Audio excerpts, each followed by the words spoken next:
साहेब छगन भुजबळ शरद पवारांना भेटले आणि त्यांनी आव्हान असे केलंय की ओबीसी आणि मराठा वाद मिटावा. छगन भुजबळजी भेटले पवार साहेबांना आणि मराठा ओबीसी वाद मिटावा हे म्हटलं, हे तर चांगली गोष्ट आहे. खरं म्हणजे महाराष्ट्र हा असा जाती जातीमध्ये निर्माण होणं योग्य नाही. काही प्रश्न असतील सुटले पाहिजे, मागणी असतील मान्य करणं, परंतु त्यामध्ये तेढ कुठं निर्माण होऊ नये ही योग्य आहे. तेवढ्यासाठीच भेटले असतील तर आनंदाचीच गोष्ट ती आहे. पण तेवढ्यासाठीच भेटले का? कारण एकंदर आता महायुतीमध्ये बरीच गडबड आहे असं मला समजतं आणि महायुतीचे बरेच नेते आता आमच्या संपर्कात येण्यास सुरुवात झालेली आहे. त्यामुळे त्यांचं कारण सांगितलं असेल तर आनंदाची गोष्ट आहे. तर दुसरंही कारण असं असू शकतं असं मला वाटतं. केलं विधान परिषदेला त्यांची आणि अजितदादा आणि हे काय आम्हाला माहित नाही. काही लोकांचं प्रॉसेसिंग झालं इथं आम्ही मान्य करतोय. आम्हाला काही निष्पत्ती त्याच्यात आलेली आहे. आम्ही अहवाल तो दिल्लीला दिलेला आहे. योग्य निर्णय योग्य वेळी होईल.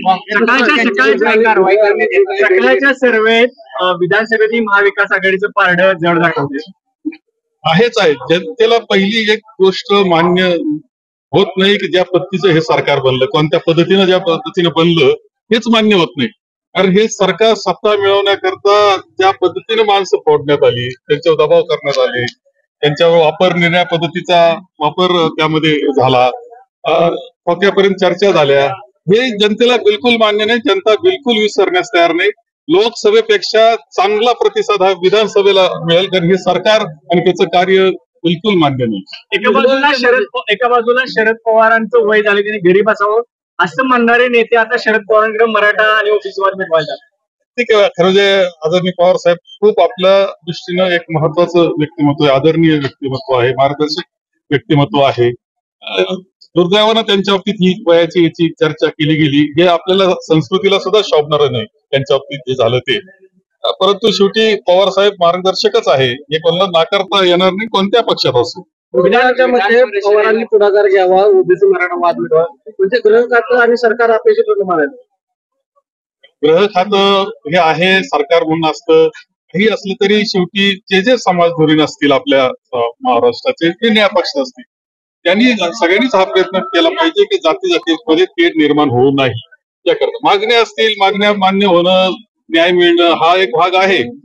मराठा समाजाला न्याय मिळाला पाहिजे, पण त्याकरता समाजासमोर तेढ निर्माण जर होत असेल तर ते योग्य नाही.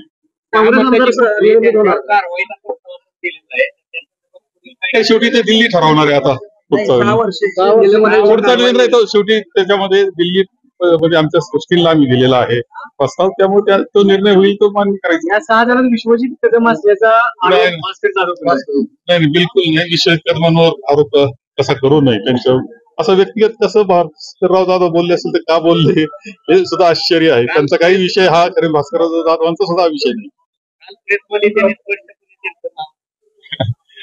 मी सांगितलं भास्करराव जाधवांचा हा विषय नाही.